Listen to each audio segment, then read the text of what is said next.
You're listening to Creatives Prevail, unraveling the stories of creative professionals. Hello, everyone, and welcome to Creatives Prevail. I am your host, Mike Zimmerlich, and my next guest is musician and podcaster, Miist.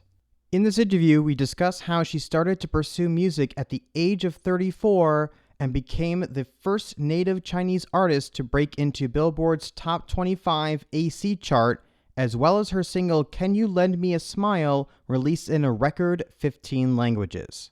We also dive into supporting mental health with little forms of gratitude and kindness. Let's get into it.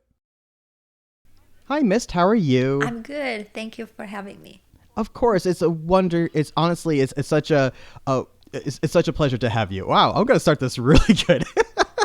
No, it's seriously, Miist. It's really wonderful to get to meet you. We had such a wonderful conversation beforehand, and I'm really excited to talk to you because I'll just jump right into it. One of the things I found really fascinating when I was pitching, and a quick shout out to Lucy over at Shorefire for sending you across. So I really do appreciate it. But I do want to say that I really resonate with the fact that you started in music at 34. Which is something that is quite unusual because most people, if they pursue some sort of music career, they do it much earlier in life. They usually will discover that in their teens or even in their early 20s. But at 34, you decided to do so. So was music always a part of your life and decided later on that you wanted to pursue it, or did music come in later? Mm-hmm. Music definitely came later. But I would also say music was always part of my life, never professionally. I've always loved listening to music and singing along. At one point, I was even working as an accountant in a music store where I was the only non-musician there. Never thought about becoming one until 34. Also, at that point, I didn't come up with the idea. It's because it was right in the middle of COVID when everybody started learning something new. We're all bored.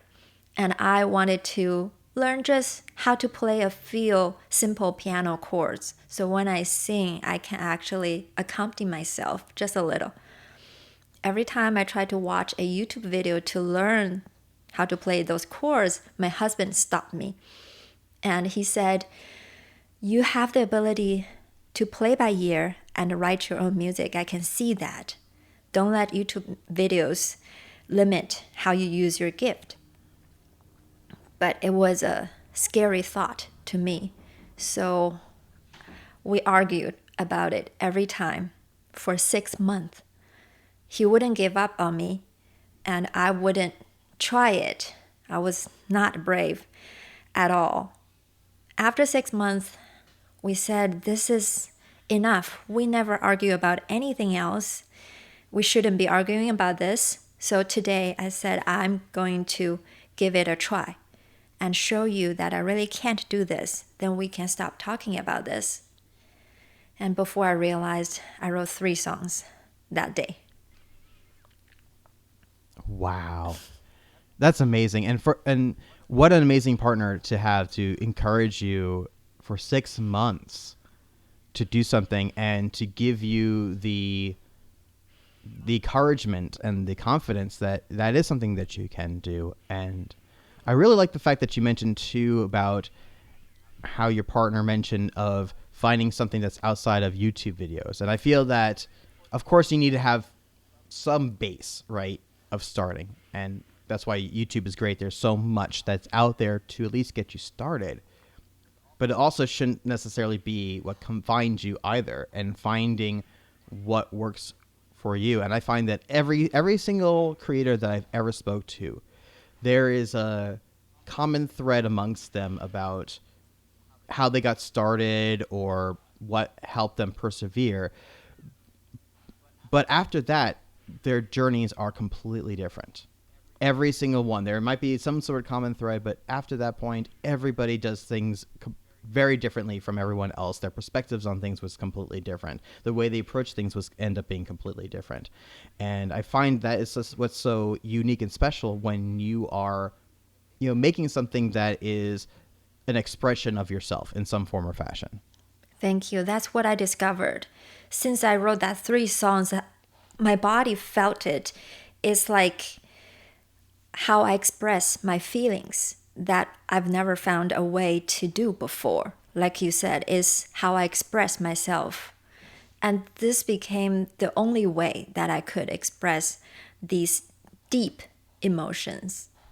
And I appreciate that. And it's a very cool observation what you observed about different musicians. It totally makes sense because we all have different experiences and different upbringings. So when we found this gift that we have, we use it differently because of that. So now that you discovered that you have this gift and you wrote these 3 songs, what was going in your mind at the time going, okay, what now? What am I going to, what was the next step then you took after that point, after you wrote those 3 songs? So ever since that point, songwriting became a necessity more than a hobby or something I purposely used to do something. At that point, it was just like a basic need. All these emotions that have been waiting for a way to come out, the deeper they are, the earlier they come out. They have to. So I wrote about my early experiences and all the pain that I've been keeping only to myself. And I felt very safe to express these feelings through my music. And I share them with people, and a lot of times they just cry uncontrollably or they just couldn't talk for a while. There were all kinds of reactions, and that was very cool. For the first time, I feel I can make this kind of connection with other people. So at that point, were you looking to put it online? And I also want to talk about this too, is that there's a difference between pursuing this as a career and then doing it out of passion. And of course, almost always it starts without a passion, right? It's something that you, like you said, that you have to do now, right? But there's a big difference between I have to do this and to write and to make music and then trying to make a career out of it. So was there a point in time that you decided that I want to pursue this even further and see how far I can take this? So I would think there were 2 parts of this path. The first part was when I started writing, and then I met Narda Michael Walden. Then it was 1 chapter there. Then after that, I started using music to achieve a different goal. Let's talk about the first one first. I accidentally met Narda Michael Walden. We were at a house showing, and the agent there was a musician, so we swapped music. And he sent my music on to a buddy of his who happened to work for Narda Michael Walden. So that buddy also sent my music to Narda. Then one day we were driving and we received this phone call from Narda, said, "I would like to meet you. Come to my studio." So I went. I didn't expect anything more than just a meet. But instead, he put me right away on the piano where Aretha Franklin recorded Respect, and the same microphone she used, and said, "Sing me something." So I sang him a song. Then he said, "Another one," then another one. 3 hours later, we were jamming and playing. He was playing piano for me about the songs I just showed him. He said, "You could do this on this song." And then he went to the drum and started playing. He said, "You can do this on this song." So we were just playing music for 3 hours. At the end, he said, I would like to produce an album for you. So that's the first part of my career. He took me in and he mentored me, produced my first album. That gave me a little bit success. So I start to have the power to do something more with music from that point on, because at this point, people start picking up your phone calls. When you try to tell them, this is what I want to do, can you support me anyway? So that's about the next step. I want to use music to do more. That's Could You Lend Me a Smile? Let's talk about Could You Lend Me a Smile, because it is... Talk about, you mentioned before about when you sent your songs over to your, for friends, family, colleagues, and how they teared up. I mean, I'm not going to lie. I felt the same way listening to that song. It is one of the most beautiful songs that I've ever heard, and I do not take that lightly. And, I've been in the music industry for a long time, so it is such an incredible song. Was that one of the first songs that you written, or was that something that you wrote later on? This one of the later on ones. After the first album, one of these days I read this article about this young guy in Japan who died in his own apartment alone, and nobody found out about him weeks, maybe even months later. And he's just like one of us. He had his hobbies, he had his job, he had a life, he just had nobody. And in Asia, it became more and more common, so we actually have a term, lonely death, for this syndrome, this phenomena. Then we started doing research. Then we realized loneliness is not suffered in just Asia, it's everywhere. People of different ages. So we realized this is serious. And if we don't do something about it now, it will only get worse. So in the song, I didn't want to just bring awareness to loneliness, to the problem, and leave people there, do something about it. I want to also propose a solution. But we see all these big problems in the world. Global warming, wars, everything. We want to do something about it. But oftentimes we end up just give up because we realize there's nothing we could do.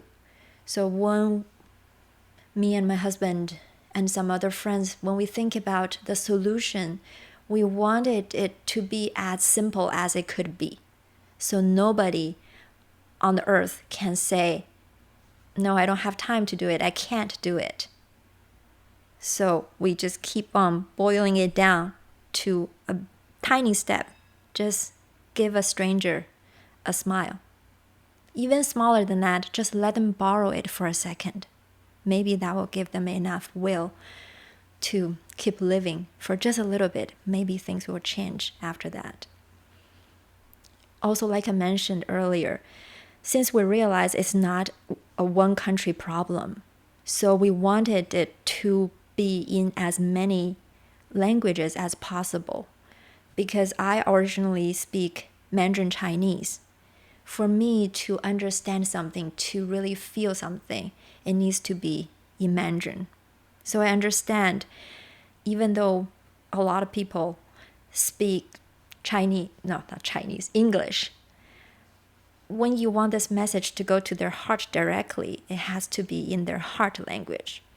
That's why we started calling people, because we see a lot of musicians, they probably have different background. Maybe they know people from their culture. So we started calling people of all kinds and ask, can you help us with maybe the lyrics adaptation, or help us find a singer that could express it in the local way so people, wherever they are, can accept the message more easily.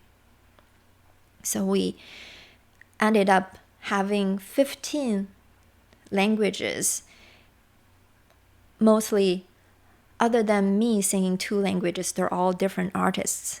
from each country to express it to their people in their authentic and their local way.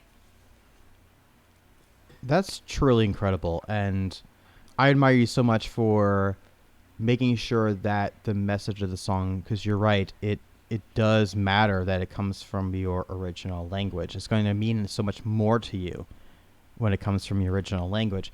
And to take this song that you've written and made it into a collaborative effort with other singers, other lyricists of different cultures and different backgrounds is truly inspiring. Because you're literally sharing your work with others now. And yes, to a degree, when you're in the studio, right, you are essentially sharing your work with others. But it's not. That's internally. You are now also sharing it externally with these different artists, different musicians, to be able to spread the message of the song. Yeah, I feel it's necessary because if I learn all the languages and sing it, it doesn't really go directly to people's heart. They can tell you don't speak this language. It doesn't sound right to our ears. So not only is necessary, also I enjoyed it very much. I met so many different beautiful people on this project. They helped with either the production of that specific language because the producer can speak the singer's language. Sometimes they don't even speak English at all. So there were people helping with the production, the recording, the adaptation. There were some incredible stories behind the whole project. And these singers, when they sing the song, they don't just say exactly how I did it. They add in their own expression too. I love it so much. And it's because it's not about me. So sharing the work is not a problem at all. It's about how far this message can go and how many hearts it can reach. Wow, that's really, and I mean, it seems like it's done extremely well. So it just goes to show when you have so many that are involved in the project and have that emotional attachment to that project, that it can help progress that project even further. Thank you. So obviously mental health is very important to you, and I did want to talk about that you also have a podcast. Can you talk a little bit more about podcast, how you got started with that? Absolutely. So Could You Lend Me a Smile is one example of the kind of song I love to write. So on the album Narda produced for me, it's called The Songs from the Living Room. That was a stage where I was exploring the different kinds of songwritings and different way of performing and learning about production just overall, because I was so new at that point. And I did that. I learned so much from Narda on everything. But what I naturally write the most are songs like Could You Lend Me a Smile? I want to bring up a very important, but most of the time heavy issue, but also propose a solution that's as simple as a smile. Usually you can do them under 15 seconds. So I call them meaningful songs. And they're usually about mental health because I realize a lot of the problems we're dealing with every day is because we're losing the connection with each other, with the nature, with our family. So that's why we have these mental health issues. If we go back 100 years, at that time, every day at the end, families sit together and we talk about what's going on in our life. We didn't have these mental health issues because we had the connection. So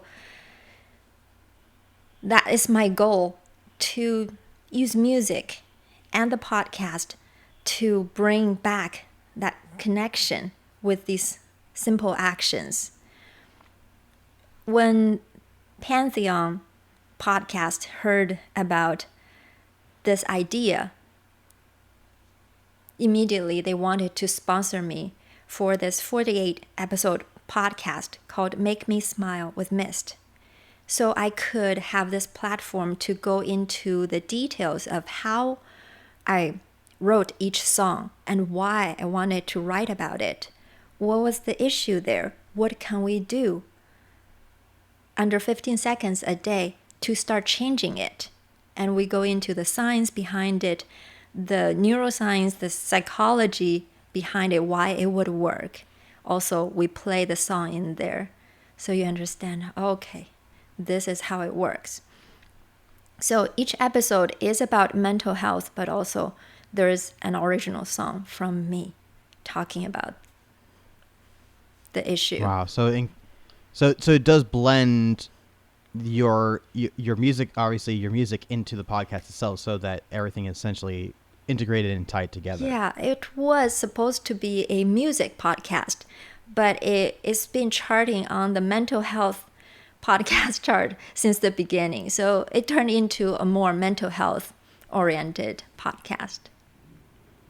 I appreciate you mentioning that, because I feel that a number of times we will go into something thinking it's going to be one thing and then realize it became something completely something else, that's just what ended up that resonated with everyone and where it took off or would connect with people. And I feel that we should not be afraid of those things. We should be open to, oh, I never thought about it like this before, but this is what is truly resonating with people. Maybe we need to do more of this or go further that direction, because this is what's really inspiring others, or people are really enjoying it for this particular reason.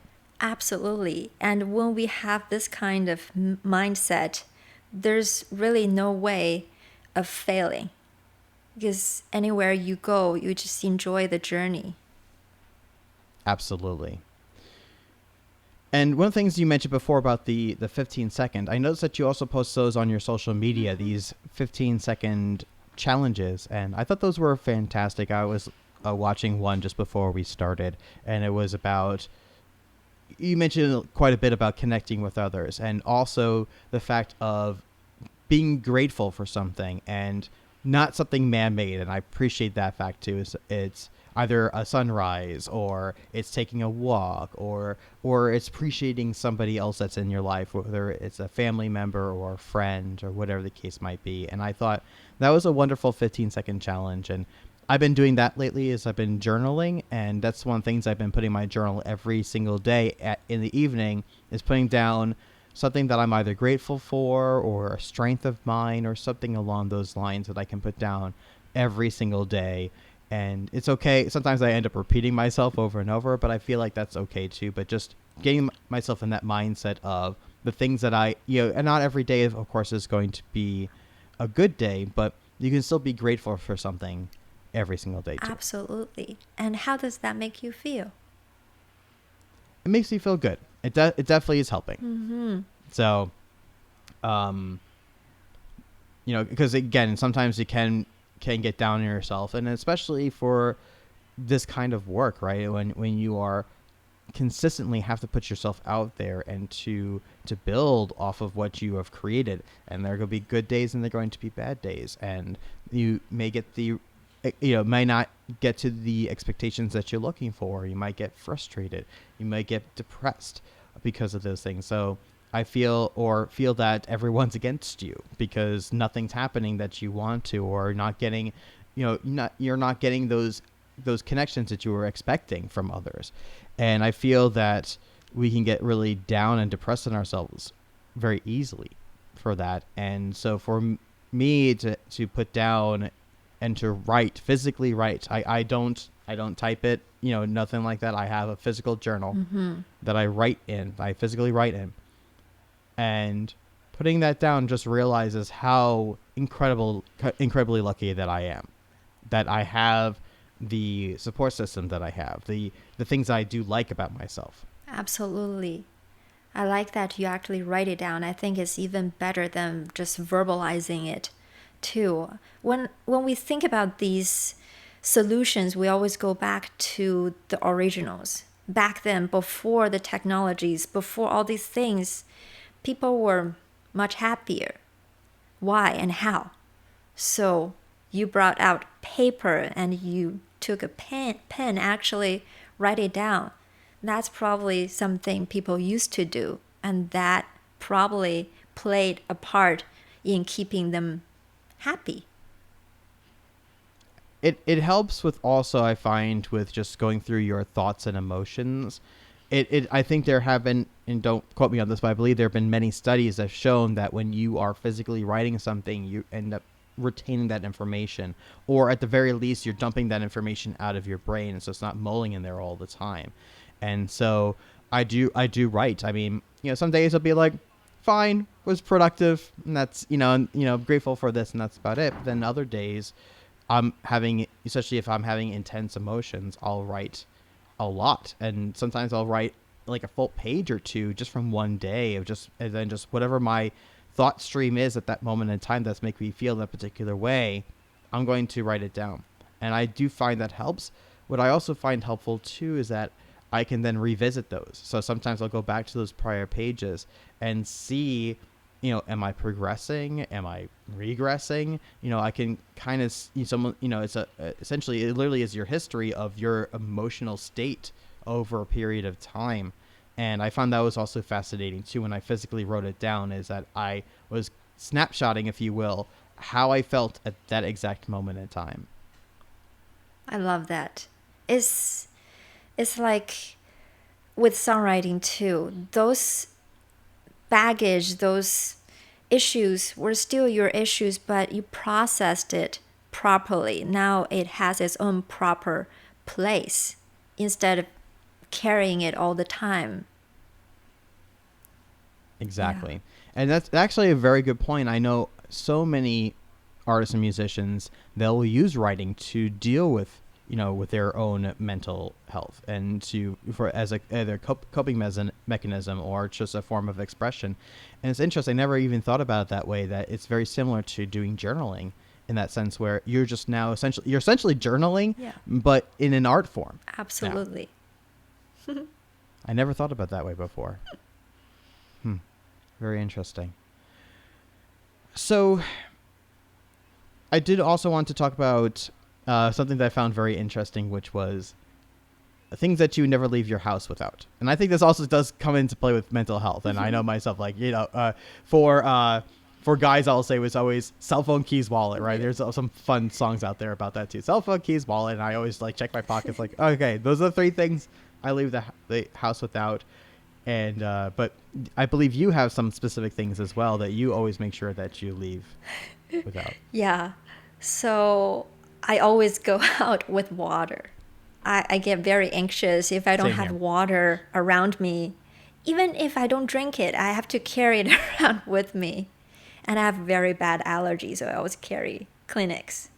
I don't remember my answers when I wrote them now, but I also try to bring a smile when I go out. Give it to whoever I see. Actually, our whole family, since I wrote the song, we wanted to test out the idea first. We always try these things we ask other people to do first as a family. When we go on walks, we all try to smile at others, not in a scary way, creepy way, just naturally. Doesn't matter they smile back or not. And sometimes it's interesting, we walk in a big loop right outside our house. Sometimes the first time you see someone, you smile at them, they don't smile. But on the second time, they kind of put on some kind of smile. They try, even though sometimes it doesn't come out really like a smile. So one of the things I also noticed was these kindness cubes. Because we were talking about before about, what you would not leave home without. And so can you talk to me a little bit more about what the kindness cubes are and how that came about? Absolutely.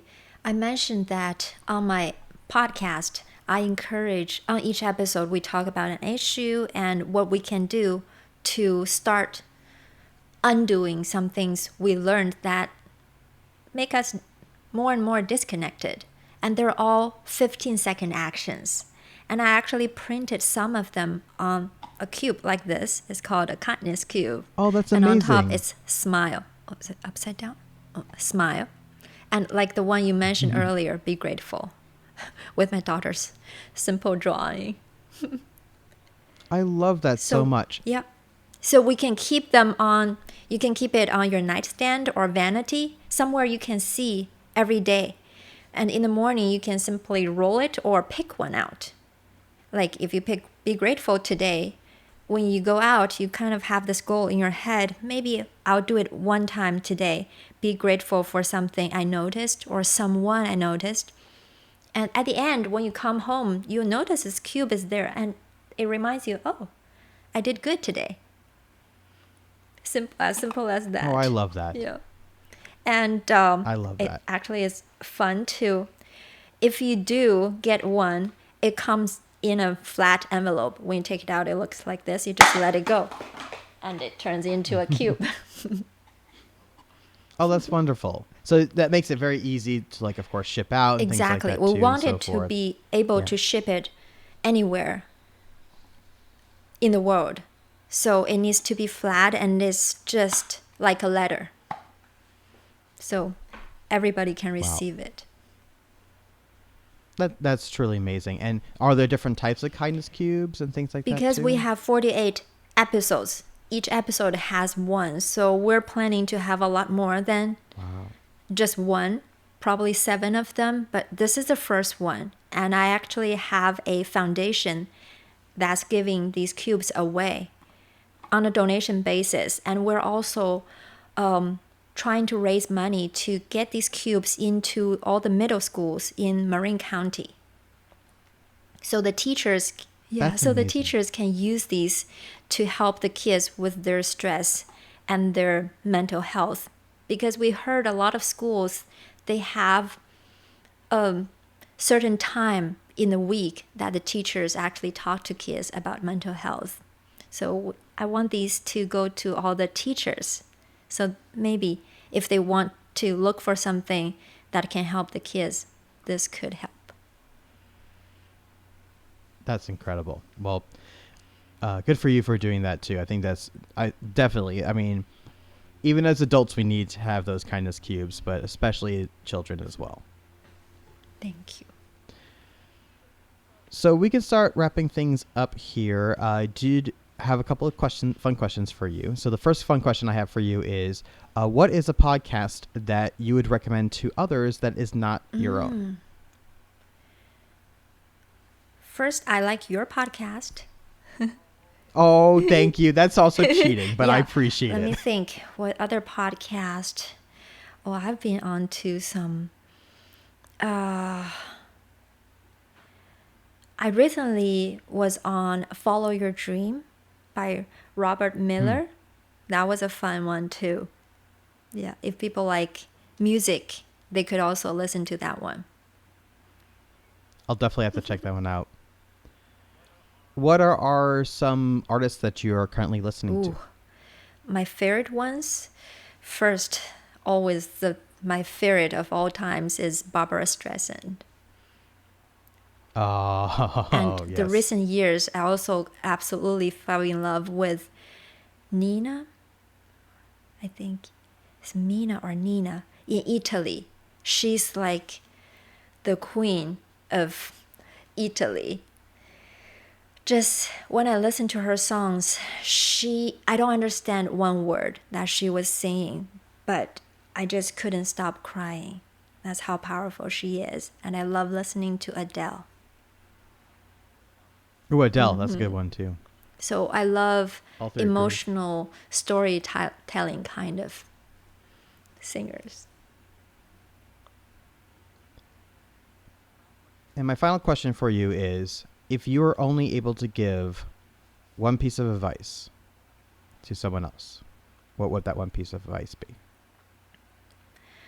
Well, I don't know if everybody can do this, but if they do, if they're able to, this will make them feel very good. And it's a long-lasting kind of satisfaction just to find your true self. I lived over 30 years without knowing my true self. And the moment I found her, it's through painful process.